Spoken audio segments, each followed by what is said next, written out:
Hi, my name is Derek Ohani, and I teach U.S. History, Government, and Economics at T.C. Howe Community High School in Indianapolis, Indiana. My name is Surreal Walton, and I'm the fifth and sixth grade math and science teacher here at Andrew Academy. My name is Susan Pattee. I am a veteran teacher from the Indianapolis Public Schools. Hi, my name is Cody Stipes, and I am currently a 8th grade algebra teacher at Tinley Preparatory Academy.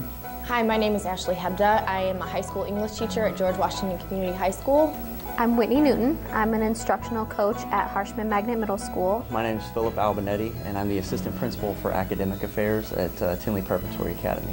And I support on-time implementation of the Common Core state standards. There are so many detailed, nuanced standards within the Indiana state standards, which I think is what people see as making them so high quality. They just cover a lot of stuff. Yeah, I mean, each day for me it seems like I'm going through one standard right after the other. And some days you have to almost double them up and kind of just briefly introduce something and get over, because, I mean, really honestly, if you break down the standards, there's not enough school days. But all of it is very shallow. None of it is allowing kids to dig deeply into the content. So I believe wholeheartedly that with Common Core, with the reduction in the amount of standards that we're going to be able to cover and the amount of depth that we'll be able to have in those conversations, we'll be able to get an actually much more rounded education for our students and be able to use what we're learning in class out in the real world. As a Hoosier, I'm very concerned with recruiting and attracting new business endeavors to our city and to our state. I would really be afraid of those other 46 states passing us by when it comes to economic growth and development, when they adopt a Common Core, if we should not. And I really do think Common Core is a step in the right direction because it increases the expectations for our students' intellectual rigor. With my population of students as an urban educator and IPS, our student population is transient, both within the state, and a lot of our students leave for a year and go to another state to live with another family member, or their family moves and then they come back to Indiana. And I think by having Common Core standards across the states, we make those kinds of moves easier on our kids. And I moved to Michigan for my first 4 years of teaching. I had all these standards and these resources that I was familiar with.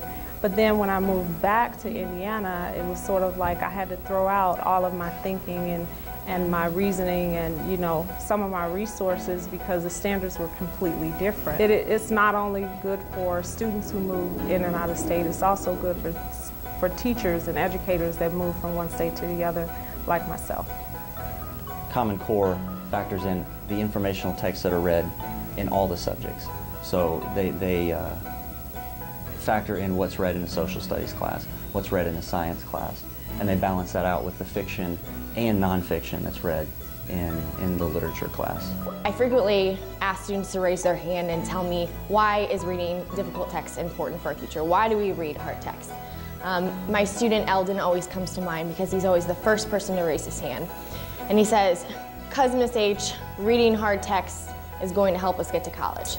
I'm really proud of Eldon, but I know that it's because I didn't lower my expectations for my students, and I raised the bar like Common Core talks about. I raised the bar of difficulty in my classroom so that my students are going to be prepared for college once they get there. And I know this Common Core curriculum is challenging, but I firmly believe that when we hold our state, our schools, and our students to the high expectations and the high rigor that Common Core brings with it, our students will do what they've always done, and they'll meet the expectation, they'll exceed that challenge, and we'll be reminded that our ability to meet a challenge is truly limitless. Because kids rise to our expectations. As the saying goes, kids do not spawn, they respond.